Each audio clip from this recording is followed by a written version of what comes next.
बिस्मिल्लाहिर्रहमानिर्रहीम। Programme inside the news और मैं हूं डॉक्टर सना गौरी। पाकिस्तान इस वक्त जो पॉलिटिक्स, इकोनॉमी के क्राइसिस और साथ ही साथ आबादी के मसाइल से दो चार है। बढ़ती हुई आबादी भी इस वक्त एक शदीद मसला है जो पाकिस्तान को इस वक्त दरपेश है, और जो आदाद और शुमार हैं वो खतरनाक हद तक आगे बढ़ रहे हैं। लेकिन उसके बावजूद इस वक्त होना तो ये चाहिए था कि अगर पॉलिटिकल स्टेबिलिटी आ जाती तो मसाइल काफी हद तक बेहतर हो जाते। ऐसा नहीं है कि सियासी कशीदगी सिर्फ पाकिस्तान का मसला है, तमाम दुनिया के दूसरे ममालिक में भी सियासी कशीदगी होती है। अमेरिका भी हमारे सामने है कि वहां पे भी किस तरह से सियासी कशीदगी जारी है। इवन एक इसराइल में भी सियासी कशीदगी है। इन तमाम इशूज को अगर हम देखें तो पाकिस्तान कोई अनोखा मुल्क नहीं है कि जहां पे चीजें बेहतर ना हो सके, लेकिन हम इतना सब कुछ हो जाने के बाद भी बेहतर करने पे आ नहीं रहे। चले जनाब, 8 फरवरी का इलेक्शन होता है, एक हुकूमत जो है वो इक़्तिदार में आती है, जो कि माइनॉरिटी की हुकूमत पाकिस्तान की तारीख में इतनी कमजोर हुकूमत कभी बनी नहीं है जो इस दफा है, और उस हुकूमत को भी खुद पता है कि वो एक कमजोर हुकूमत है। और शहबाज शरीफ साहब जिस तरह से आए हैं वो भी ये खुद जानते हैं कि जिन असूलों पर वो अमर पैरा हुए वो उनके भाई के असूल थे, और उसके बाद एक खास उनको एक पेज वाली वही बातें और वही मराद हासिल थी जो कि खान साहब को हासिल थी। लेकिन उसके बावजूद भी जिन इशूज को एड्रेस करके पहले मुल्क को सुधारने की तरफ जाना चाहिए था वो नहीं हो सका। बजट वैसे ही आपके ऊपर एक ऐसा धब्बा है कि आप उसको जस्टिफाई अभी तक नहीं कर पा रहे। अमूमन होता ही है कि जब एक साल में कभी नया जब बजट आता है तो लास्ट ईयर के तमाम चीजों को रिव्यू किया जाता है, वो रिपोर्ट पेश की जाती है, कौन सा एक्सपेंस कहां खर्च हुआ है, किस तरह से आगे चीजें चली हैं, कौन सा ऐसा डिपार्टमेंट था जहां एक्सपेंस यूज ही नहीं हुआ। क्योंकि ऐसे भी बहुत सारी ऐसी चीजें कि जहां बजट रख दिया जाता है लेकिन तरक्याती काम होते नहीं है। हर चीज गलत नहीं हो रही है, लेकिन उसके बावजूद आपका टारगेट यह है कि एक सियासी पार्टी के खिलाफ आपको एक तरफ जो है वो महाजराई का सिलसिला शुरू कर देना है। अच्छा, वो खुद जो पार्टी है वो भी सुधरने के लिए तैयार नहीं है जनाब। उनके भी अपने बयानात पे बयानात, और अभी मैं देख रही थी कि केपी में भी मसाइल जो है वो संगीन हो चुके हैं। मुल्क जो है वो संभलने पे आ नहीं रहा। कसूर किसका है? क्या इस वक्त तमाम पॉलिटिकल पार्टीज को मिलके बैठना चाहिए था, या एक नया पंडोरा बॉक्स खुलना चाहिए था जिसको आप ये कह सकते हैं कि इस वक्त जो पीटीआई पे पाबंदी की बात हो रही है इसमें तमाम सियासी जमातें जो हैं वो सर जोड़ के बैठ चुकी हैं और कहती हैं कि जनाब पीटीआई पे पाबंदी लगनी चाहिए। अभी मुल्क में प्रायोरिटी क्या है? क्या हमारी प्रायोरिटी अभी भी ये है कि जनाब किसी पार्टी को खुडे लाइन लगा दें तो जनाब मुल्क आगे तरक्की करने लगेगा? नहीं जनाब, ऐसा नहीं है। तो फिर फिक्स कौन करेगा पाकिस्तान की आवाम के लिए कि उसका मुस्तकबिल क्या होगा? क्या ये सियासतदान इसी तरह से मुल्क को चलाते रहेंगे और एक दूसरे के खिलाफ साजिशें करते रहेंगे? बात करते हैं इस पे। मेरे साथ इस वक्त प्रोग्राम में मौजूद है फारूक डाडी साहब, आप तजियाकार हैं सर। प्रोग्राम में आपको वेलकम करेंगे, और साथ ही साथ मुझे असरार अब्बासी साहब ज्वाइन करेंगे। तहरीक इंसाफ से आपका ताल्लुक है। जी फारूक डाडी साहब, क्या कहेंगे इस वक्त जो सूरत हाल है और पीटीआई पे पाबंदी की बात हो रही है? देखिए, ये बड़ी अफसोसनाक बात है कि यहाँ पे जो सब कुछ हो रहा है ना, ये सुप्रीम कोर्ट के जो लार्जर बेंच का फैसला है उसको इम्प्लीमेंट करना नहीं। तो ये सारी आय बाशाई इन लोगों ने शुरू कर दी है, बजाय इसके कि सुप्रीम कोर्ट के जो फैसले हैं उसको इम्प्लीमेंट किया जाए और इन चीज़ों से इज्तनाब किया जाए। ये खुद ही इन्होंने पंडोरा बॉक्स खोला हुआ है। एक तरफ कहते हैं कि इसकी 9 मई की माफ़ी मांगे, एक तरफ कहते हैं ये करे। 9 मई की जो माफ़ी का मांगने का मुतालबा कर रही है, आज वो पंजाब की जो चीफ मिनिस्टर आई फॉर्म 47 वाली, माफ़ी मांगनी है तो वो लोग माफ़ी मांगे जिन्होंने बम्बई हमलों का इल्ज़ाम हमारे इदारों पे लगाया, और नवाज शरीफ ने, जिन्होंने सुप्रीम कोर्ट में हमला किया और जस्टिस सज्जाद अली शाह अपनी जान बचा के वहां से भागे। माफी मांगनी है तो वो लोग माफी मांगे जो जस्टिस कय्यूम को डिक्टेशन देते थे फोन पे कि बेनजीर की सजाओं में इजाफा करो, इतना ये काम है। माफी मांगनी है तो तो उन लोगों से मांगो जिन्होंने ये नारे लगाए कि दहशतगर्दी और वर्दी है उसके पीछे, तो इनको शर्म नहीं आती कि खुद क्या करते रहे, और ये हमारे और इन लोगों को लाके फिर हमारे पर मुसल्लत कर दिया गया। मैं यहाँ पे एक बात करती चलूं, दामन किसी का भी साफ नहीं है, हर कोई अपने अपने तौर से काम करता रहा है। इमरान खान की पार्टी के हवाले से भी बात करें तो बहुत कुछ उनसे भी ऐसी गलतियां हुई हैं जो कि तारीखी गलतियां कहला सकती हैं, लेकिन साथ ही साथ अगर हम ये कहेंगे इन तमाम बातों से किसी और की गलतियों से 9 मई को जस्टिफाई किया जा सकता है, तो 9 मई तो फिर भी जस्टिफाई नहीं है। ठीक है, यास्मीन आशी साहिबा का बयान अभी आता है और आएगा अभी आके, जो सिलसिला चल रहा है, बहरहाल कैंसर पेशेंट है और जो उनकी एज है, उस मामले को जल्द से जल्द हम तो चाहेंगे खत्म हो जाए। लेकिन सर उसके अलावा भी पीटीआई के बहुत से ऐसे वर्कर्स हैं, चाहे वो पीटीआई की हैसियत में किए हों या पीटीआई कहती है जनाब अगर किसी ने किया है तो उसके खिलाफ आप कार्रवाई करें। मसला तो हुआ है तारीखी तौर पे एक कि जनाब 9 मई का वाकया एक ऐसा ब्लंडर था पाकिस्तान की तारीख में जिसका फायदा बाहर मुल्क ने हासिल किया।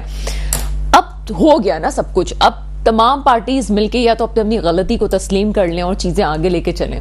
नहीं, मैं इसका जवाब देता हूं।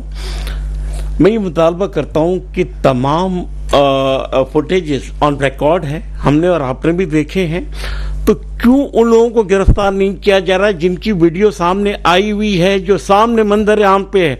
मैंने अपनी आंखों से देखा सरकारी ट्रकों में से लोग सादे कपड़ों में नीचे उतर के वहां पे गए हैं, ये ऑन रिकॉर्ड है, मैंने क्या हर पाकिस्तानी ने देखा है। तो उसकी इंक्वायरी कंडक्ट करें और वो तमाम लोगों को गिरफ्तार करें, क्यों नहीं करते? आप बस एक ही तरफ लगे हुए। मैं यहाँ कोई पीटीआई का तर्जुमान नहीं हूँ, पीटीआई के तर्जुमान इसका जवाब देंगे, लेकिन बात ये कि इंसाफ होना चाहिए, रूल ऑफ लॉ होना चाहिए इस मुल्क में। हम इसी आप ये कह रहे हैं कि आप पीटीआई के तर्जुमान नहीं है, ठीक है, और आप ये कह रहे हैं कि इंसाफ होना चाहिए। क्या आप इंसाफ के तकाज़ों के साथ, इस वक्त आगे आज़ादी का महीना आने वाला है, क्या आप ये नहीं समझते कि पीटीआई को भी इस वक्त जो एक ओवर कॉन्फिडेंस हो जाती है जैसे ही उसके खिलाफ उसके हक में कोई फैसला आ जाता है, ये रवैया ये रविश छोड़ के अब सीरियस होने के होके जनाब ये बात करनी चाहिए कि चीज़ों को चले बेहतर ले करके चलते हैं आगे जो हो गया। और इलेक्शन कमीशन तो सीटों वाला मामला हल करने के लिए बैठा हुआ है, वो तो कहते हैं हम सुप्रीम कोर्ट के जो है फैसले को हम ओबे करते हैं। देखिए, आई एम सॉरी टू से कि यहाँ पे हमारे सीजेपी जो है ना वो खुद एक पार्टी बने हुए, उनको एक इम्पार्शियल रोल प्ले करना। देखिए, मैं इस वक्त ये बात कर दूं कि हम मेट्रो टेलीविजन का अपने मेहमानों की राय से मुत्तफिक होना जरूरी नहीं है, और मैं बार बार ये कहती हूँ कि जी ऑन ड्यूटी जो लोग हैं मैं उनका एहतराम करती हूँ, और चाहे वो आर्मी चीफ हो, चाहे वो हमारे चीफ जस्टिस साहब हो या मेरे वजीर आजम साहब हो, ये तमाम आप कुछ भी कर लें, या सदर आसिफ अली जरदारी साहब हो, एग्जीक्यूटिव है पाकिस्तान के, इनके खिलाफ बात करना जो है ये बहुत गलत है, ये नहीं करनी चाहिए। नहीं, देखें, अब आप ये देखें कि जिस तरह के एडहॉक जजेस को लेके आ रहे थे, उन जजेस को भी पता था कि हमसे काम क्या लेना है। जब आपकी लार्जर बेंच ने एक फैसला दे दिया तो उसको मनोहन उसको इम्प्लीमेंट करें। आप बजाय उसको इम्प्लीमेंट करने के बजाय आप अपने मनपसंद मुझे ये बता दें कि एडहॉक जजेस को लाने पे नीयत को कौन जज कर रहा है सर? आपको या पीटीआई को, किसी को क्या पता कि एडहॉक जजेस को क्यों लाया जा रहा है?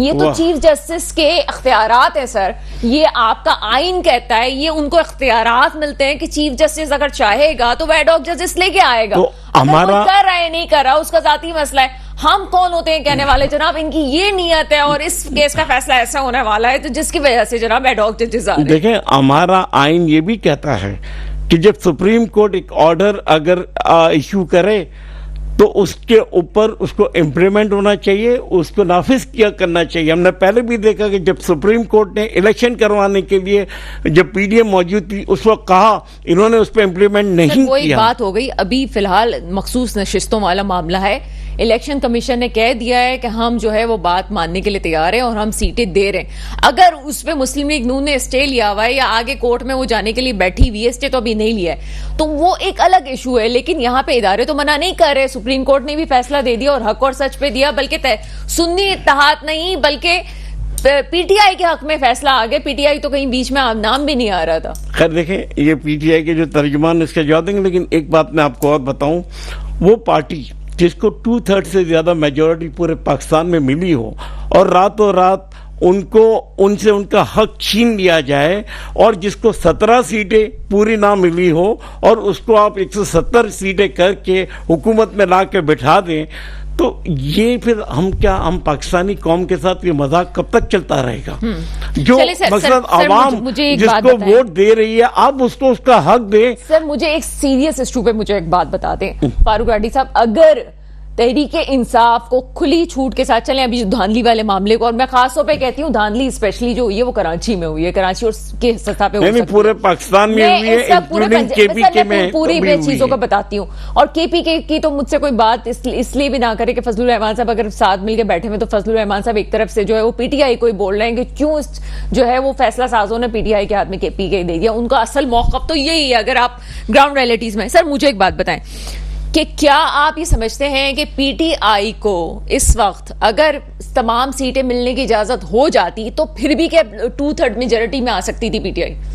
पाकिस्तान की तारीख में इसका कोई 2/3 मेजॉरिटी पे आ सकता है? देखिए मैं आपको एक बात बताऊं, पीटीआई एक हकीकत है और इमरान खान भी एक हकीकत है, और पाकिस्तानी अवाम जिस तरह उसके पीछे चलिए जो एतमाद है, मेरे सवाल का जवाब चाहिए। मैं आपके सवाल मुझे बताएं कि मुझे दूसरे गेस्ट की तरफ जाने में मैं और आप दोनों कर सकती, मैं आपसे क्रॉस क्वेश्चन कर सकती। मैं आपको बता रहा हूं, बताएं कि 2/3 मेजॉरिटी में क्या आ सकती थी पीटीआई? मैं और आप इसी मेट्रो चैनल पे इलेक्शन वाले दिन हम लाइव ट्रांसमिशन में थे, और आप ही लोगों ने मुझसे सवाल किया था कि डैडी साहब आप इतनी नाराज क्यों नहीं? देखिए सारे आज़ाद उम्मीदवार के मेजॉरिटी में जीत रहे हैं, यहाँ तक कि यास्मीन राशिद लाहौर में जीत रही है। तो मैंने एक बात कही थी कि सुबह जब लोग उठेंगे ना तो देखेंगे कि जो जीता हुआ वो हार गया, और जो चौथे पांचवें नंबर पे उसको ला के बिठा दिया गया। तो मेरा सवाल 2/3 मेजॉरिटी का है। क्या अगर आप समझते हैं कि 2/3 मेजॉरिटी पे पाकिस्तान में पीटीआई आ सकती थी, आपकी जो आबादी के लिहाज से 12 करोड़ में से कितना वोटर आपका निकला? रजिस्टर्ड वोटर आपका 12.5 करोड़ है, निकला कितना है? जमहूरियत फिर ठीक कोई कहता है कि कौन सी जमहूरियत और कैसी जमहूरियत, जब आपके तमाम लोग वोट में रजिस्टर्ड नहीं हो, जितने रजिस्टर्ड हैं उसमें आप रेशो देखेंगे क्या निकल रहा है, फिर कौन सी जमहूरियत और कैसी जमहूरियत? बहरहाल मैं इस पे फारूक राठी साहब आपसे जरूर बात करूंगी। इसरार अब्बासी साहब मुझे ज्वाइन कर चुके हैं, तहरीक इंसाफ से आपका ताल्लुक है, सर प्रोग्राम में आपको वेलकम करते हैं। बहुत शुक्रिया डॉक्टर। इसरार अब्बासी साहब, ये जो अभी अफवाह गर्दिश कर रही है, चले हम अफवाह इसलिए कहते हैं उसको क्योंकि पीटीआई इसको ओन करने के लिए तैयार नहीं है, और कहा जा रहा है कि सयाह को सबाक से हट के बात की जा रही है। बानी पीटीआई कहते हैं कि जनाब ये जो 9 मई वाला वाकया है, इस पे मैंने अपने वर्कर से कहा था, लुबे लुबाब ये है कि अगर मुझे गिरफ्तारी का पहले ही खदशा था, और कहा गया था कि अगर मुझे गिरफ्तार किया जाएगा तो GHQ में पुरअमन एहतजाज होगा। आपको नहीं लगता कि ये बयान उस वक्त आया कि जब तर्जुमान फौज की प्रेस कॉन्फ्रेंस भी हो रही थी, वो वहां पे 9 मई की बात भी कर रहे थे, और ऐसे में खुद बानी पीटीआई की जुबान से अल्फाज अदा होना ये मामले को किस रुख पे लेके जाएंगे? बहुत शुक्रिया डॉक्टर साहब। मैं बारहा आपके प्रोग्राम में इस पे बात कर चुका हूँ, और मैं ये समझता हूँ कि बाकायदा 9 मई 2023 के बाद एक बयानिया बनाया गया पाकिस्तान तहरीक इंसाफ के खिलाफ और बानी चेयरमैन के खिलाफ। ये जो अभी एक्सेस उनकी नहीं है, यानी पाकिस्तान में शायद ही कोई ऐसा पॉलिटिकल लीडर हो जो 1 साल जेल में रहा और उसका कोई एक्सेस आम पब्लिक से नहीं की। जितने भी साहब का अदवार में सियासी कैदी थे, वज़ीर आज़म जो एक्स थे, वो जब भी जेल जाते थे तो उसके बाद वो अपनी अदालत पेशी पर आते थे और वो पब्लिक से भी बात करते थे और मीडिया से भी बात करते थे। अब प्रॉब्लम ये है कि एक्सेस जो है वो है नहीं। जो सहाफ़ी हैं वो डिफरेंट किस्म की बातें करते हैं, जो लोग हैं वो डिफरेंट किस्म की बातें करते हैं। बानी चेयरमैन तहरीक इंसाफ का और हमारा एक क्लियर स्टांस 9 मई के ऊपर है, और मुझे याद है कि अभी जब 9 मई हो रहा था तो उस दिन एक रात पहले आपने एक शो किया था और मैंने उस पर भी एक बात की थी कि हमारी एक ही डिमांड है कि 9 मई की एक आज़ादाना जुडिशल कमीशन के जरिए तहकीकात की जाए, क्योंकि मैं और पाकिस्तान तहरीक इंसाफ का स्ट्रॉन्ग बिलीव है कि 9 मई पाकिस्तान की सालमियत के खिलाफ एक बहुत बड़ी साजिश थी। मुल्क की सबसे बड़ी सियासी जमात, मकबूल सियासी जमात को मुल्क के सबसे अहम और मजबूत इदारे के साथ लड़ाने की साजिश तैयार की गई, और उस साजिश के बेनिफिशरी कौन थे? देखिए, कोई भी क्राइम डॉक्टर साहब होता है तो सबसे पहले आप तफ्तीश का रुख कहां से शुरू करते हैं कि इस वक़्वे का बेनिफिशरी कौन है। डेफिनेटली तहरीक इंसाफ तो एक इलेक्शन मांग रही थी, उसके लिए उसने अपनी 2 सूबाई गवर्नमेंट्स कुर्बान की थी। सर इसको आप यूं भी तो ले सकते हैं कि जिस तरह से बेनजीर भुट्टो साहिबा की शहादत के वक्त जो वाकयात हुए, इसमें जरूरी तो नहीं है कि पीपल्स पार्टी ने कहा हो कि जनाब जाओ जलाओ घिराव करो और अरबों रुपए को नुकसान कर दो। कोई भी अपने पार्टी लीडर से मोहब्बत करता है और अगर ये चीजें होंगी तो एक रिएक्शन आता है। आप इसको ऐसे भी तो कह सकते हैं कि पब्लिक का रिएक्शन हो सकता है ये। नहीं डॉक्टर साहब, मैं इसको इसलिए ये नहीं कह सकता कि कुछ चीजें जो हैं वो डिफरेंट है ना। आप सेम डे पे देखें कि वजीर कानून थे उस वक्त राना सनाउल्लाह साहब, और उनके घर की तरफ एक मॉब जाता है जो अप्रोक्सीमेटली 4 से 5 हजार बंदों का था, और वो 15 मिनट के अंदर डिस्पर्स कर दिया जाता है बाय पुलिस। ठीक है, राना सनाउल्लाह जो फैसलाबाद में जिनका घर था, वहां कोई फौजी छावनी नहीं थी, कोई बैरिकेड्स नहीं थे, वहां 15 मिनट में पुलिस जो है उस मॉब को जो है मुंतशिर कर देती है। ये मॉब जो चला है जिसका सबसे ज्यादा जिक्र किया जाता है, जिना हाउस वाला, ये तकरीबन 4-4.5 घंटे चला है और इसको किसी ने टच नहीं किया, और तकरीबन 13 के करीब फौजी बैरिकेड्स मौजूद थी जहां पर आप कंटोनमेंट एरिया में दाखिल होकर अंदर जाते हैं। उसके बाद जितनी फुटेजेस आई हैं मुख्तलिफ जराए से, उनमें भी देखें कि वो लोग कौन थे। कई फुटेजेस ऐसी हमारे पास मौजूद है जो हम जुडिशियल कमीशन में पेश करने के लिए तैयार हैं कि जहां पीटीआई के लोग उन लोगों को रोक रहे हैं कि आप गाड़ियों को ना रोकें, गाड़ियों पर पथराव ना करें, और वो लोग पीटीआई की जो लीडरशिप, इवन यास्मीन राशिद के ऊपर एलिगेशन है, तो यास्मीन राशिद की उस स्पीच का पूरा आप जो है वो सुनाया नहीं जाता ना मीडिया पे। वहां वो ये कह रही हैं कि आप पुरअमन एहतजाज करें, अंदर कोई दाखिल ना हो। लेकिन हमारे यहाँ फिर वो एक कुरान की आयत है कि मत जाओ नमाज के करीब, और बहुत से लोग उसको कहते हैं देखिए जी अल्लाह ने तो कुरान में नमाज के लिए मना कर दिया गया, लेकिन अगला जुमला क्या है कि मत जाओ नमाज की तरफ जब तुम नशे की हालत में हो। तो आधा सच बोल के मफहूम ही चेंज कर देते हैं। तो द प्रॉब्लम इज दिस कि आप कंपेयर 7 जो दिसंबर की 27 थी उसको इसके साथ इसलिए कंपेयर नहीं कर सकते। वो पब्लिक रिएक्शन आया, वो पब्लिक रिएक्शन ये था कि पॉपुलर लीडर को शहीद किया गया। जब शहीद किया गया तो एक अवामी रिएक्शन था। इसी तरह एक जो है मकबूल तरीन लीडर को जिस तरीके से गिरफ्तार किया गया और जिस तरीके से उसकी तस्दीक की उसका, लेकिन एज अ पार्टी लीडरशिप। चलिए सर, मैं आपके मुद्दा समझ गई हूं और आप जो बात करना चाहते हैं उसको मेरे ख्याल है वेरी वेल आपने एक्सप्लेन भी कर दिया। मुझे ये बताएं कि इसका मतलब ये आधा सच है जो बानी पीटीआई ये कह रहे हैं कि जनाब पुरअमन एहतजाज का कहा गया था। सर पुरअमन एहतजाज के हवाले से तो जमान पार्क में भी बात हो रही थी, बनी गाला में भी बात हो रही थी, चीजें चल रही थी ना। ऐसा तो नहीं था कि नहीं हो रहा था। 9 मई तो बाद में आया, 6 मई भी पहले आया था। मुझे ये बताएं कि एक एहतजाज वाली फजा तो कहा जा रहा था ना पुरअमन एहतजाज होंगे, ये तो एक माइंडसेट बना हुआ था। क्या इस सच को आप आधा सच कहेंगे जो आज सहाफी कह रहे हैं, या आप कहेंगे वो क्रेडिबल नहीं है जो सहाफी कह रहे हैं? क्योंकि अगर कोर्ट भी नोटिस लेते हैं तो कौन से सहाफियों को सामने लेके आएगा? तो ये कि आधा सच है कि पहले जो ये प्लानिंग होनी थी वो उसको हम साइड में रख दें? देखिए, इसमें मैं फिर एक बात आपको और कहूं डॉक्टर साहब कि किसी भी जब आप क्राइम के ऊपर जाते हैं तो क्रिमिनल की पास हिस्ट्री देखते हैं। पीटीआई 96 में जब वजूद में आई उस वक्त से लेके सन 2018 तक हम ऑपोजिशन की जमात रहे, यानी हमने 22 साल तक ऑपोजिशन की सियासत की, और उसमें हमने तकरीबन हर political party, even general Parvez Musharraf की भी मुखालफत में मुजाहरे किए, नवाज शरीफ की मुखालफत में भी किए, पीपल्स पार्टी की। लेकिन आप हमारा 114 दिन का धरना उठा के देख लें, कहीं पर हमने वायलेंस नहीं किया। एज अ जमात हमारी तरबियत कभी भी वायलेंस की नहीं थी। मैं कराची का जिम्मेदार था, मुख्तलिफ अखबार के अंदर कराची में हमने शारा फैसल ब्लॉक किया और हमने खुद एक रोड खोला। हमने पूरा शारा फैसल ब्लॉक नहीं किया। आज तो हर पार्टी को इजाजत दी जाती है आप दोनों रोड बंद सर, अगर आप कराची की बात करते हैं तो फिर वो मौलवी साहब के बयान का मुझे बता देना। अगर आप कराची में कहते हैं उस वक्त वो हम भी जानते हैं ना कराची में क्या, कराची में हुआ था पुरअमन एहतजाज हुआ था, लेकिन ये जो मौलवी साहब का बयान है, क्या आपको नहीं लगता कि वो भी जवाब देना चाहिए इस पे भी पीटीआई को? किसकी बात कर रही हैं आप? सर ये जो आपके मौलवी साहब थे, ये क्या पूरा नाम महमूद की बात? जी वो मौलवी महमूद साहब। महमूद मौलवी इज नॉट पीटीआई। वो कुछ सर अब नहीं है ना। सुन तो लीजिए, मेरी गुजारिश सुन लीजिए डॉक्टर साहब। जब आप सवाल करती हैं तो जवाब देने का हक मुझे दिया करें। जी सर, मैं आपसे सिर्फ ये गुजारिश कर रहा हूँ कि महमूद मौलवी इलेक्शन 2018 से पहले पीटीआई ज्वाइन की, 1 माह पहले, और इलेक्शन के बाद वो बाई इलेक्शन में सीट जीतने के बाद वो पार्टी छोड़ के चले गए। उनका पीटीआई की ना आइडियोलॉजी पता है। आज आप महमूद मौलवी को अभी लाइन पे ले लें और उनसे पूछे पीटीआई का मैनिफेस्टो क्या था 2018 के इलेक्शन का, जबकि वो खुद कैंडिडेट थे एमएनए के। तो इस तरह के मुझे सर एक जुमला मुझे कहने दें, उसके बाद आप कंटिन्यू कीजिएगा। महमूद मौलवी साहब ये कहते हैं कि मैं उन इजलासों का हिस्सा था कि जब इन चीजों की प्लानिंग्स हो रही थी, उन घरों का भी उन्होंने नाम बता दिया कि जिस घर में बैठ के पार्टी की मीटिंग्स ये बड़ों की होती थी उसमें मैं भी मौजूद होता था। तो आप भी होते होंगे उसमें यकीनन फिर।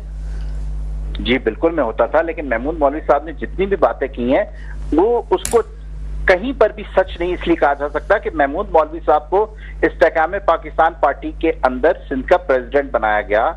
उनको ये यकीन दहानी कराएगी कि आप कराची से एमएनए बन जाएंगे, और जब वो ख्वाब शर्मिंदा ताबीर ना होगा तो आज महमूद मौलवी साहब कहाँ हैं?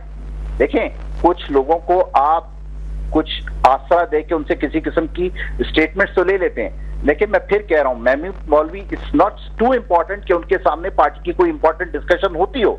मैं फिर आपसे कह रहा हूं कि पीटीआई 96 से लेके 18 तक हमने 22 साल में सबसे ज्यादा एहतजाज किया एज अ ऑपोजिशन पार्टी, लेकिन हमने कभी वायलेंस, इवन मैं आपको 12 मई बता दूं, 12 मई को कराची में जिस तरह सियासी वर्कर्स की लाशों के ऊपर सियासत की गई, हमने उस वक्त भी स्टैंड लिया और उस वक्त की एमके जो जिसके खिलाफ कोई बात नहीं करता था हमने उस वक्त भी बात की। तो हमने वायलेंस का रास्ता इख्तियार नहीं किया। हमारा एक आइडियोलॉजी है, हम बात करते हैं दलाइल के साथ। पीटीआई आज भी, कल एक प्रोग्राम में मुझसे कहा गया कि जी असद कैसर साहब कह रहे हैं कि अब जंग होगी। मैंने कहा तो आप क्या समझते हैं कि हमारी जंग असले के साथ होगी? पीटीआई ने तो कभी असले की बात नहीं की।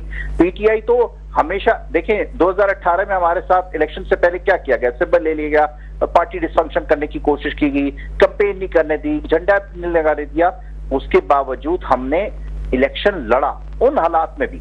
ये है लड़ाई, ये है वासी साहब, मुझे एक बात बता दीजिए, इस वक्त जो मुल्क के हालात हैं, चले आप कह दें कि दूसरी पार्टी सीरियस नहीं हो रही, मैं एक और क्वेश्चन बाद में करूंगी, लेकिन आप क्या ये नहीं समझते, अभी आप केपीके में देख लें, जो एक फजा कायम हुई हुई है कि अंदरूनी तौर पे एक जो लड़ाइयां सामने खुल के सामने आ रही हैं, और वो खासतौर पे पीटीआई की अंदरूनी लड़ाइयां भी सामने आ रही हैं, इसके बाद जो है आपकी अंदरूनी लड़ाइयां, फिर दूसरी पार्टी से लड़ाइयां, मैं मानती हूँ कि इस वक्त दूसरी पार्टीज भी गलत कर रही हैं, लेकिन सर क्या पाकिस्तान की एक इंपॉर्टेंट, एक बड़ी जमात होने की हैसियत से क्या पीटीआई अपनी जिम्मेदारी को नहीं महसूस करती कि चलें जनाब चीजों को बेहतर करते हैं, आगे आजादी का महीना आ रहा है, कोई खैर सगाली का पैगाम दे दिया जाए? कि ऐसी कोई जगह नहीं बची इस हवाले से? डॉक्टर साहब, आपने मफाहमत की बड़ी खूबसूरत बात की, और जितनी भी अभी निगोशिएशंस की गई और एक जो कमेटी बनाई गई चेयरमैन इमरान खान साहब की तरफ से कि जिसमें निगोशिएशन, उसमें पहला नुक्ता क्या है, हमने ये तो नहीं कहा कि हमें गवर्नमेंट दे दो हमारा वजह, हम तो सिर्फ एक बात कर रहे हैं कि अकॉर्डिंग टू फॉर्म 45 जो हमारी सीट्स हैं वो दे दी जाएं। उसके बाद हम अपनी जो लड़ाई है वो फ्लोर ऑफ द हाउस लड़ेंगे। हम सड़कों पे ये बात नहीं कर रहे, हम बिल्कुल मफाहमत की बात करने के लिए तैयार है। हमें जलसा नहीं करने की इजाजत दी जा रही। हम देखें, हमने परमिशन ली, हमें परमिशन आखिरी 6 घंटे पहले कैंसिल कर दी गई, और एक पार्टी को विदाउट परमिशन जो है वो धरना देने की इजाजत दे दी गई। तो वहां वो कैसे बैठ गए जाके, जबकि हमें तो लीजिटिमेट परमिशन दी गई थी, वो कैंसिल कर दी गई। हम इन सारी चीजों के बावजूद हम फिर भी पुरअमन है, हम हमारे से ज्यादा पुरअमन। देखिए, एक ऐसी जमात जिसको पब्लिक सपोर्ट हासिल हो, वो आज कोई वायलेंस की कॉल दे दे तो इस मुल्क में क्या कुछ नहीं हो सकता। लेकिन मैं आपको फिर कह रहा हूं, चेयरमैन इमरान खान और पीटीआई की आइडियोलॉजी जो है मुल्क की सालमियत के हामी है, क्योंकि हमारा ईमान है कि पाकिस्तान है तो हमारी सियासत भी है और हमारा हर चीज है। अल्लाह ना करे कि पाकिस्तान की सालमियत के अगेंस्ट कोई चीज होगी तो ना पाकिस्तान तहरीक इंसाफ बचेगी, ना इमरान खान साहब बचेंगे। तो ये बात तो बिल्कुल ही गलत है कि हम इस मुल्क में इस्तेकाम नहीं, हम वो वाहिद पार्टी है जो सारे जुल्म जबर के बावजूद हम आइडियोलॉजी की बात कर रहे हैं। हमने बुलेट के इनकलाब के बजाय बैलेट का इनकलाब इस मुल्क में लाके दिखाया। इसरार बासिर, आप साथ ही रहिएगा और ब्रेक के बाद बात करते हैं कि तर्जुमान फौज की जो प्रेस कॉन्फ्रेंस थी उसको एक पोर्ट्रेट किया जा रहा है कि सिर्फ वो पीटीआई के खिलाफ थी, लेकिन मामला कुछ और भी है। एक ब्रेक है, ब्रेक के बाद आपके सामने हाजिर होते हैं। ब्रेक के बाद आपके सामने हाजिर हैं फारूक राठी साहब, आपकी तरफ आएंगे। तर्जुमान पाक फौज की प्रेस कॉन्फ्रेंस होती है, मुख्तलिफ मौज़ूआत पे बात होती है और ऐसा लगता है कि वो एक तरफ से अपनी भड़ास भी निकाल रहे हैं और अपनी आवाम के साथ एक अटैचमेंट का सबूत भी दे रहे हैं और आवाम से शिकवा भी कर रहे हैं बहुत सारी चीज़ों का। लेकिन दूसरी तरफ इस प्रेस कॉन्फ्रेंस में जो मैंने महसूस किया वो ऐसा लगा कि जो एक खलीज पैदा करने की कोशिश की जाती है फ़ौज और PTI के दरमियान, वो भी खुल के सामने आ गई कि तर्जुमान पाक फौज जो है वो इस वक्त किसी एक सियासी पार्टी पे बात नहीं कर रहे थे, बल्कि मौजूदा गवर्नमेंट पे भी और सियासी निज़ाम पे भी बहुत हद तक ये तनकीद थी कि हम जो काम करते हैं उसके बाद उसको कंटिन्यू करना तो यहाँ पे जो है वो हुकूमत की जिम्मेदारी है। हर मामले में हमारा साथ भी चाहिए और फिर जब हम चीज़ों को बेहतर कर लेते हैं तो फिर जनाब वो फिर से उसकी जिम्मेदारी नहीं एक्सेप्ट करते। आपको लगता है कि नून लीग के लिए एक इंडिकेशन आ चुका है कि जनाब इसको आप बेहतर कर लें? दूसरी तरफ खुद नून लीग के अंदर इमरजेंसी की बातें की जा रही हैं कि जनाब हो सकता है कि इमरजेंसी की कोई सूरत हाल हो जाए, और इमरजेंसी का मतलब मार्शल लॉ तो नहीं है, इसका मतलब आइन मुअत्तल करके आप अपनी मर्जी के फैसले आप करना चाहते हैं। क्या समझते हैं कल की प्रेस कॉन्फ्रेंस के बाद? देखिए, हमारी पाकिस्तानी अवाम अपनी फौजी भाइयों से दिल से मोहब्बत करती है और उन्हें बड़ा चाहती है, लेकिन ये जो तसलसल जो प्रेस कॉन्फ्रेंसों का है, मैं ईमानदारी से कहूँगा कि मैंने वो प्रेस कॉन्फ्रेंस देखी और मैं उठ के चला गया। मैंने उसको देखा ही नहीं, ना मैंने वो सुनी है। जो इक़्तिबासात इधर उधर जो सुनते थे वो इसलिए कि मैंने उसकी ज़रूरत महसूस नहीं की। अब खबरों में और जो उसको कोट किया गया सिर्फ वही मैंने सुना है, मैंने उस प्रेस कॉन्फ्रेंस को नहीं देखा।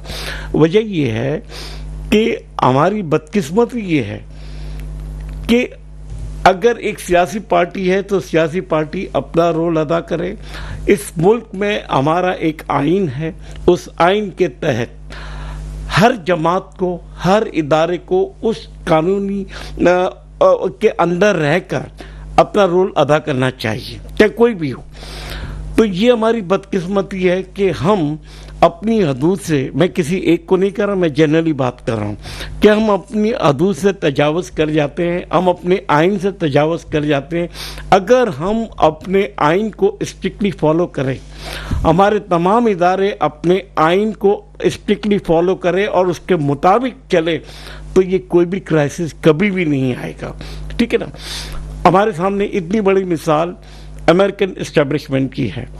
आप देखिए, हर मुल्क में एस्टेब्लिशमेंट है, ये नहीं कि एस्टेब्लिशमेंट से पाकिस्तान नहीं है, हर मुल्क में है। अमेरिका एस्टेब्लिशमेंट का मतलब फौज भी नहीं होती ना, ये भी मेरे लोगों को पता होना चाहिए। इसमें देखिए, नहीं फौज नहीं होती, इसमें सारी लॉ इन्फोर्सिंग एजेंसीज होती है, इसमें जुडिशरी होती है, इसमें बहुत सारे इदारे होते हैं। अमेरिका में क्या हुआ? अमेरिका में दो सदूर ऐसे आए अमेरिकन हिस्ट्री में, एक जॉन एफ कैनेडी और दूसरे ट्रम्प। ये दोनों अमेरिकन एस्टेब्लिशमेंट ने, एक को तो उन्होंने फारिग कर दिया, जॉन एफ कैनेडी को, और इनके ऊपर भी हमला हुआ लेकिन ये बच गए। ट्रम्प के खिलाफ क्यों थी एस्टेब्लिशमेंट? इसलिए कि ट्रम्प तो वो वाहिद प्रेसिडेंट है जिन्होंने पुरानी जंग लपेटी और कोई नया जंग का अकाउंट नहीं खोला। क्योंकि अगर अमेरिका नए अकाउंट जंग के नहीं खोलेगा तो इनकी जो सेकेंड वर्ल्ड वॉर के ज़माने में ट्रिलियंस ऑफ डॉलर्स की जो इंडस्ट्री लगी हुई है, ये हंसना कहाँ खर्च होगा? आप देखिए 10 साल इन्होंने, आप वियतनाम, कोरिया और ये सारी जंगों को छोड़ दें, आपने देखा कि 10 साल इराक और ईरान की जंग हुई, और एक मामूली बात पे जो कि वॉशिंगटन पोस्ट के अंदर एक खबर आई कि huge quantity of oil discovered in Shatt al Arab, that is a buffer zone between Iraq and Iran. ठीक है, उस पे ही लोग 10 साल लड़े। अमेरिका की टॉप 50 कंपनियां, असला साज फैक्ट्रियां, 24 एक तरफ, 26 एक तरफ। ठीक है, 10 साल तक उन्होंने इनको असला बेचा। शुक्र अल्लाह ताला का कि ये ईरान और सऊदी अरब को भिड़वाने के लिए पिछले कई सालों से कोशिश कर रहे थे, लेकिन चाइना ने एक बहुत बड़ा रोल अदा किया और इनकी आपस में दोस्ती करवा दी और इस जंग से निकल। तो कहने का मकसद ये कि हमें इन चीज़ों पे भी नज़र रखनी चाहिए। सर, मुझे एक मोतबाना सवाल, एक बड़े एहतराम के साथ मैं आपसे पूछ रही हूँ, आप क्या समझते हैं कि हमारे सियासतदान इस काबिल हैं कि अगर बॉर्डर पे कोई मसला होता है तो वो वहां पे जाके चीजों को बेहतर कर सकते हैं, या आप ये समझते हैं कि वो निगोसिएशन की इतनी उनमें सलाहियत है कि वो मामलात को जियो पॉलिटिक्स को हल कर सकते हैं, या आप ये समझते हैं कि फर्ज करें एक जगह ऑपरेशन हो गया जो कि लॉ एनफोर्सेस एजेंसी का काम है, फौज का काम है, कर दिया, उसके बाद वहां पे अमन कायम करना तो सिविल हुकूमत का काम है। वो कितना होता है सर? ये क्या फौज इसी में ही लगी रहेगी कि जनाब फला ऑपरेशन कर दिया, फला ऑपरेशन कर दिया, क्या हमेशा उन्हीं चीजों में लगी रहेगी? उसके बाद तो हमारी सिविल गवर्नमेंट्स देखती ही नहीं है पीछे से कि उनकी अपनी क्या रिस्पॉन्सिबिलिटी है। क्या मुल्क की इकोनॉमी को सपोर्ट करना या उसकी फैसले साज करना क्या फौज का काम है? फौज तो नहीं कर रही है, ये तो हुकूमतों का काम है। मुझे बताएं कि कितनी सियासी जमातें थी कि जिन्होंने इस मामले को सीरियस लिया, और हम ये समझते हैं कि जनाब ठीक है वो एक जमहूरी हुकूमत थी, वो आए और उन्होंने सबको ठीक कर दिया।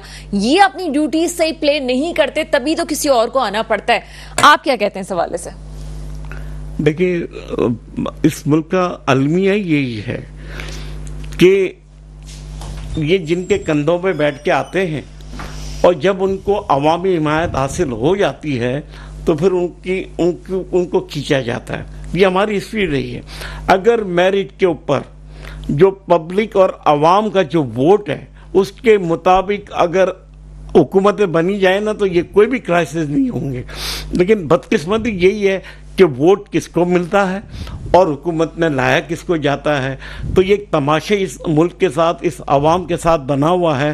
तो यही वजह है कि सियासी इस्तेकाम नहीं है तो माशी इस्तेकाम नहीं आ रहा। आप क्या समझते हैं कि इन हालात में कोई यहाँ पे इन्वेस्टमेंट करेगा? हमारे यहाँ के लोग अपना इन्वेस्टमेंट लपेट के बाहर जा रहे हैं या उन्होंने पैसा उठा के बैंकों में रख दिया, क्योंकि 22% अब तो खैर 20.5% बैंकिंग का इंटरेस्ट रेट कर दिया।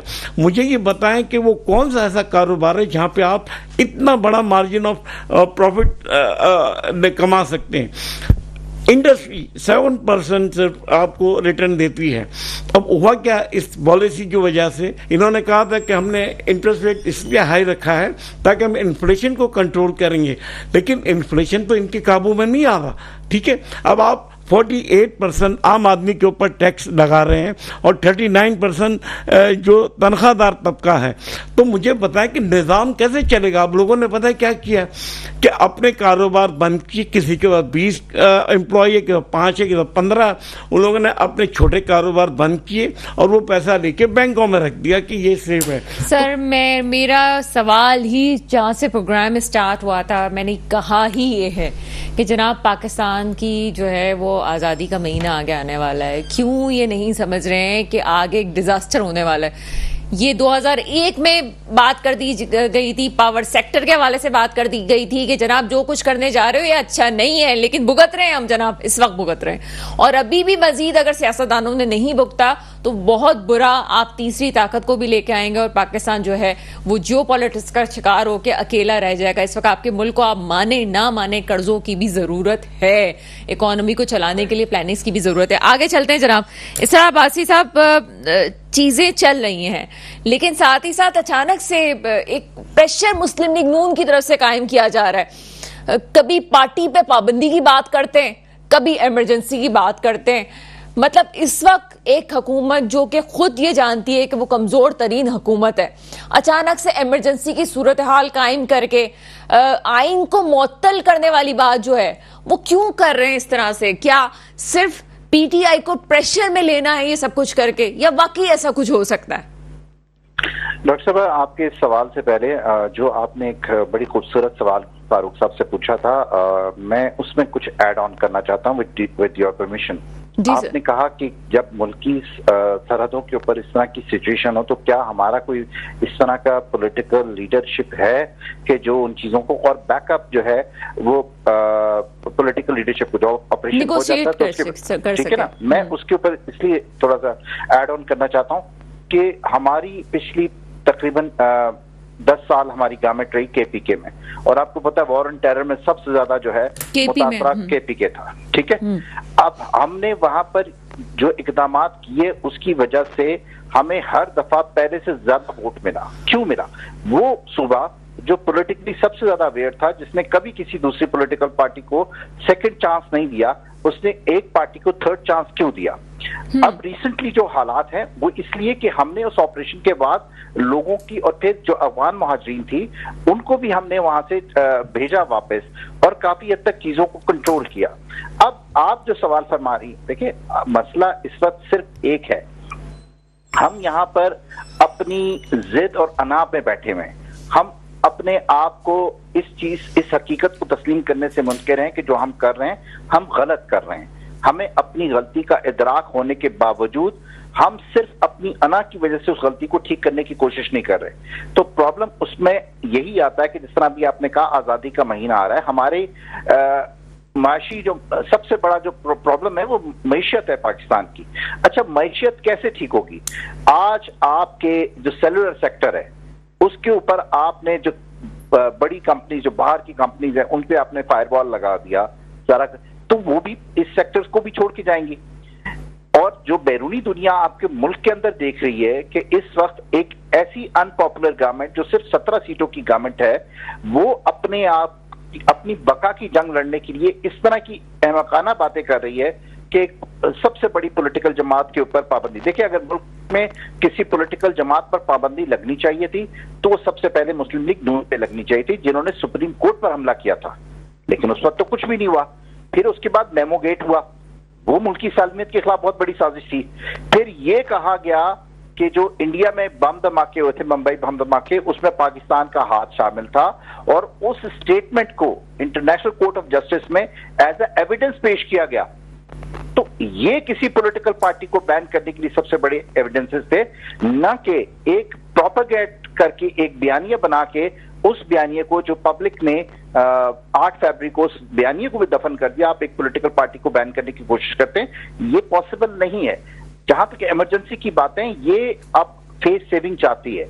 मुस्लिम लीग नून की हमेशा से ये पॉलिसी रही है कि ये हाथ जो है वो दरमियान में रखती है। ताकतवर सामने आ जाए तो वो हाथ पैरों पे ले जाती है और कमजोर आ जाए तो वो हाथ गले की तरफ ले जाती है। मुस्लिम लीग नून के पास इस वक्त कोई बयानिया नहीं है, क्योंकि जो कुछ उन्होंने कहा उसके अगेंस्ट उन्होंने किया। इस वक्त वो अपने आप को सियासी शहीद बनाने की कोशिश कर रहे हैं कि किसी तरीके से वो फेस सेविंग कर लें। लेकिन पाकिस्तानी अवाम, मैंने कहा कि ये बदलता हुआ पाकिस्तान है। ये आप जैसे एंकर्स ने और इतनी अवेयरनेस क्रिएट कर दी अवाम में कि अब वो पाकिस्तान नहीं है कि 90s का और 2000 का, कि आप कोई भी बयानिया बनाए और अवाम चुप करके उसको मान ले। आज अवाम सवाल करती है, अवाम पूछती है कि आप कल ये कह रहे थे कि आप आसिफ जरदारी से बड़ा डाकू कोई नहीं है। आज वो ऐवान सदर में बैठा है और आप ऐवान वजीर आजम में बैठे हैं। और जरदारी साहब फरमाते थे कि अगर नवाज शरीफ के साथ इत्तेहाद किया तो हमें खुदा भी माफ नहीं करेगा। तो वो क्या बातें हैं, वो अवाम भूले तो नहीं है। तो इस वक्त ये सारी जो क्योस की सूरत हाल क्रिएट कर रही हैं, वो तमाम पॉलिटिकल पार्टीज जो सिर्फ इस चीज से खाइफ हैं कि तहरीक इंसाफ की पॉपुलैरिटी किसी तरीके से कम की जाए।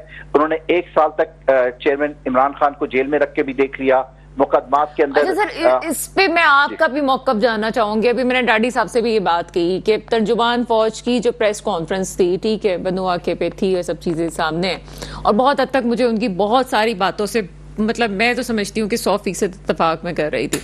लेकिन मुझे ये बात बताएं कि कल की प्रेस कॉन्फ्रेंस के बाद एक जो नैरेटिव पहले बिल्ड किया जाता था कि एक सियासी जमात यानी कि पीटीआई के खिलाफ ही फौज बात कर रही है, ऐसा परसेप्शन तो नहीं आया है। ऐसा लगता है कि इस वक्त ये जो हुकूमती जमातें हैं जो इस वक्त हुकूमत में बैठी है, तमाम को एक शटअप कॉल भी दी गई है कि जनाब आप अपना काम तो कर लें। यानी कि इस वक्त कह दिया गया है कि कोई पार्टी जो है इस वक्त हुकूमती पार्टी वो अपना काम नहीं कर रही है जो उनको करना चाहिए था। आपका क्या तज्जिया है इस हवाले से? देखें, इससे पहले जो प्रेस कॉन्फ्रेंसेस हुई उसमें टारगेट किया गया पीटीआई को, जो मेरे ख्याल में मुनासिब नहीं था। देखिए, फौज वो मुल्क का वाहिद इदारा है जो पाकिस्तान को जोड़ के रखता है, मुस्तहकम रखता है। विदाउट पाकिस्तान आर्मी, पाकिस्तान के नॉट सर्वाइव, क्योंकि आपकी जियोपॉलिटिकल सूरत हाल ये है, जियोग्राफिकली आपके चारों तरफ आपका कोई भी पड़ोसी मुल्क आपका इतना ज्यादा हमदर्द नहीं है, और एक मजबूत फौज ही पाकिस्तान को बचा के रखी हुई है, इसमें तो कोई दो राय नहीं है। लेकिन जब घर का बाप यानी फौज एक मैं समझता हूं एक ऐसा है जिसका सर, क्योंकि उसने सालमियत रखनी है ना, बचा के रखना है, वही किसी अपने घर के एक फर्द के अगेंस्ट हो जाए और बाकी लोगों को जो है वो सपोर्ट करना शुरू कर दे, तो वो इस तरह की सूरत हाल आती है। हम ये बात करते हैं कि खुद हमारा स्टांस क्या है। हमारा स्टांस ये है कि फौज का जो अपना स्टांस है कि उनका पॉलिटिक्स में अमल दखल नहीं होना चाहिए। हम कहते हैं कि उस अमल जो उन्होंने बयान दिया है उस बयान को अमली तौर पर साबित करें, वो ये अपने इदारे की साख बनाए। फारूक साहब ने भी बड़ी खूबसूरत बात की थी बीच में कि हर पाकिस्तानी बच्चा, हम बचपन से जवान हुए, हम फौजियों को देख के सलूट मारते थे और नारे मारते थे। क्यों आज पाकिस्तानी फौज, देखिए पाकिस्तानी फौज के बगैर पाकिस्तान का रहना नामुमकिन है, लेकिन अगर पाकिस्तानी अवाम और फौज के दरमियान कोई खलीज पैदा होती है, इसका बेनिफिट किसी पॉलिटिकल जमात को नहीं होगा, इसका नुकसान पाकिस्तान को होगा। तो हम ये समझते हैं कि फौज का ये तर्ज अमल। अच्छा इसरार बासी साहब, हम प्रोग्राम के आखिरी मराइल में, फिर मुझे एक बात की जस्टिफिकेशन दे दीजिए कि जनाब अगर किसी ने किसी इदारे के खिलाफ मजमे में खड़े होकर मुख्तलिफ अलकाबात से नवाजा, क्या ये ठीक था? और तालियां बटोरी, क्या ये ठीक था? और क्या आप इस बात से इत्तेफाक नहीं करते कि एक सियासतदान जो कि हुकूमत में रहा, उसके बाद वो जेल की सलाखों के पीछे गया या उसको इक़्तिदार से उतारा गया, उसकी सियासत में, पहले वाली सियासत में अब वाली सियासत में फ़र्क हो सकता है, जहन बदलता है। इसी तरह से जो लोग पहले सीट पे थे उनमें और अभी जो लोग सीट पे हैं, या एस्टेब्लिशमेंट पूरी आप बात कर लें, उनमें फ़र्क हो सकता है। क्या तब्दीलियां नहीं आ सकती जहनों में? क्या पॉलिसीज नहीं बदल सकती? या यही होगा कि एक अना की जंग में हम रहेंगे? बिल्कुल खूबसूरत बात की डॉक्टर साहब, आपने अना की जंग से निकलना पड़ेगा। अगर हमने पाकिस्तान को देखना है, हमने पाकिस्तान को प्रॉस्पर करना है, पाकिस्तान को आगे लेके जाना है। देखें, एज अ इदारा, मैं on behalf of Pakistan Tehreek Insaf, as a institution, फौज की इज्जत हमसे ज्यादा कोई नहीं करता। हम इदारे के अंदर खुद एहतसाबी की बात करते हैं कि वो अफराद, चाहे वो जर्नलिज्म में हो, चाहे वो जुडिशरी में हो, चाहे फौज में हो, चाहे सियासत में हो, उस इदारे के अंदर अगर कोई अफराद जो हैं वो इदारे की बदनामी का सबब बन रहे हैं, तो उस इदारे की खुद एहतसाबी के अमल के जरिए उनके खिलाफ कार्रवाई की जाए। फौज में कोर्ट मार्शल्स का क्यों होता था? अगर सारे फौज के अफसरान ठीक थे तो अभी रिसेंट पास में आपके एक लेफ्टिनेंट जनरल का कोर्ट मार्शल हुआ, क्यों हुआ? वो सेकंड लेफ्टिनेंट से लेफ्टिनेंट जनरल बना था ना। तो इसका ये मतलब तो नहीं कि पूरी फौजी नौजवान हमारे सरहदों पे दिन रात अपनी जानों का नजराना पेश करके हमारे मुल्क को बचा रहे हैं। एज ए इंस्टीट्यूशन उनकी अहमियत से किसी को इनकार नहीं है, लेकिन अगर कोई इंडिविजुअल्स उस इदारे को, उसकी कुर्बानियों को मस्क करने की कोशिश करता है, तो हम ये कहते हैं कि इदारा उसके अंदर, क्योंकि एक मैकेनिज्म मौजूद होता है, उस मैकेनिज्म के जरिए उसके खिलाफ जो है कार्रवाई की जाए। और ये खुश आइन चीज है कि पॉलिटिकल जमातों को एक वॉच डॉग के तौर पे फौज ले, वो पॉलिटिक्स में इंटरफेरेंस ना करे, वो अपना फेवरेटिज्म ना करे, किसी को गले ना लगाए, किसी को पांव के नीचे ना कुचले, क्योंकि उनका काम मुल्क की सालमियत देखना है। और मुल्क की सालमियत का ये मकसद नहीं है कि ये मेरा फेवरेट है और ये मेरा यस मैन है तो मैं इसको ऊपर लाके बिठा दूं, और ये शायद अपनी मर्जी करता है तो ये मेरा ज़ेर-ए-ताब हो जाए। तो हमें सोच से निकलना होगा, और इसके साथ साथ हर इदारे को, अपनी जुडिशरी को अपनी बाउंड्रीज के अंदर रह के काम करना होगा। पॉलिटिशियंस को ये रियलाइज करना होगा, सबसे अहम चीज जो है वो सबसे बड़ी जिम्मेदारी सियासतदानों की है, क्योंकि मुल्क वो चलाते हैं अवाम के वोट से। तो जब वो अवाम के वोट के बजाय किसी गेट पे या किसी की मंजूर नजर होके हुकूमत का रास्ता चुनेंगे, तो फिर उसका अंजाम खतरनाक होगा, और ये बारहा हो चुका है। बहुत शुक्रिया इसरार बासी मेरे साथ मौजूद थे। फारूक राठी साहब, आपका बहुत शुक्रिया, आप हमारे साथ प्रोग्राम में मौजूद थे। चीज़ें जिस तरफ जा रही हैं, मुद्दा सिर्फ फ़कत इतना है कि कम से कम मैंने पाकिस्तान में कभी इस किस्म के हालात नहीं देखे। बहुत बुरा वक्त आया, मुल्क दो लख्त हो गया, लेकिन पॉलिटिकली जो चीज़ें हम इस वक्त देख रहे हैं कि अपनी अना की वजह से पाकिस्तान के मफादात की भींट चढ़ाई जा रही है। यहाँ कोई ये नहीं सोच रहा कि इस वक्त की ज़रूरत क्या है। मेरे मुल्क पे वो हुक्मरान आए जो वाकई मेरे मुल्क के मुस्तकबिल की हिफाजत करें। इसके साथ ही प्रोग्राम का वक्त ख़त्म होता है। मुझे इजाज़त दीजिएगा। खुदा हाफिज़।